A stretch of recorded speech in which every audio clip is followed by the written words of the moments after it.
এই ভিডিওতে তাহলে আমরা ডিসকাস করব লিনিয়ার অ্যালজেব্রার ম্যাট্রিক্স থিওরি থেকে খুব ইম্পর্ট্যান্ট একটা থিওরাম, নাম হচ্ছে ক্যালে হ্যামিল্টন থিওরাম। ক্যালে হ্যামিল্টন থিওরামের স্টেটমেন্টটা দেখো, তোমাদেরকে আমি বলার চেষ্টা করি। প্রথমে কথা হচ্ছে ক্যালে হ্যামিল্টন থিওরামে কিছু কিছু টার্ম ইউজ করা হয়। প্রথমে বলে দিই স্টেটমেন্টটা। বলছে এভরি স্কোয়ার ম্যাট্রিক্স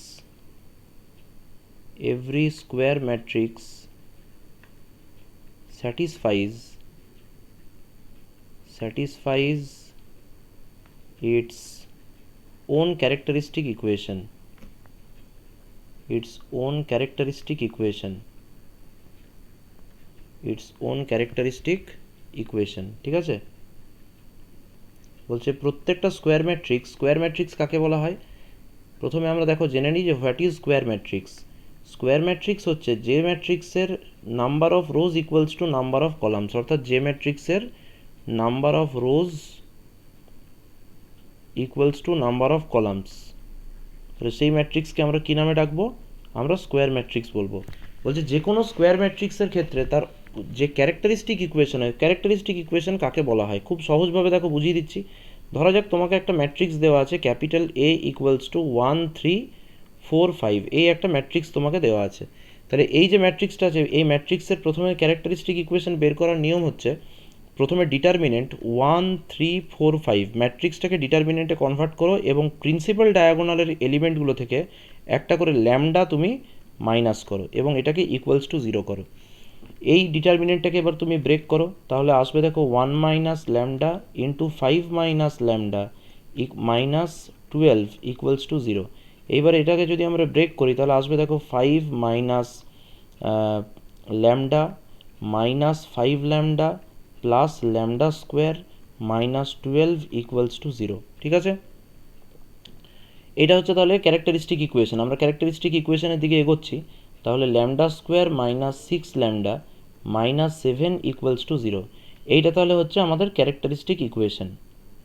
এইটা হচ্ছে ক্যারেক্টারিস্টিক ইকুয়েশন। এখন আমরা দেখব যে সত্যি সত্যি এই থিওরামটা হোল্ড করে কিনা, মানে আমরা এটাকে ভেরিফাই করব। এই যে স্কোয়ার ম্যাট্রিক্সটা লিখেছি, তাহলে আমাদের এর ম্যাট্রিক্স ইকুয়েশনটা কী হবে? তাহলে আমাদেরকে দেখাতে হবে যে এই স্কোয়ার ম্যাট্রিক্সটা A square minus 6a minus 7i2 এই ম্যাট্রিক্স ইকুয়েশনকে তাহলে এটা স্যাটিসফাই করবে। এটা আমাকে প্রুফ করে দেখাতে হবে। যদি আমরা দেখাতে পারি যেটা হচ্ছে, তাহলে আমরা বুঝতে পারবো, ভেরিফাই করতে পারবো যে থিওরামটা সত্যি সত্যি তাহলে হয়তো ট্রু হয়।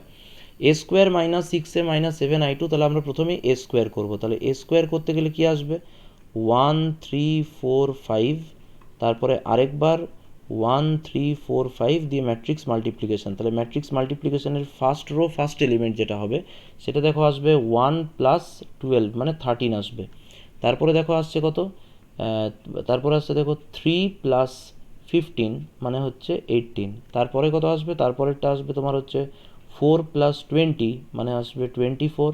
ঠিক আছে, আর একদম শেষে গিয়ে এলিমেন্টটা থাকবে 12 প্লাস 25 মানে হচ্ছে 37, এটা আসবে। ঠিক আছে, তাহলে আমরা এবারে ম্যাট্রিক্স ইকুয়েশনের এলএইচএসটাতে এটাকে বসাই। তাহলে এলএইচএসটা কত হচ্ছে?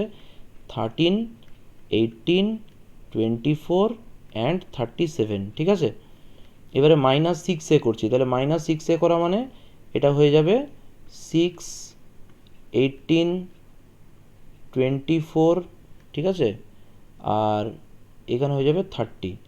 ঠিক আছে, এবার একটা জিনিস দেখো, এইখানে আমরা করে দিচ্ছি মাইনাস 7i2। তাহলে 7i2 করা মানে হচ্ছে এখানে মাইনাস 7007 এরকম আসবে।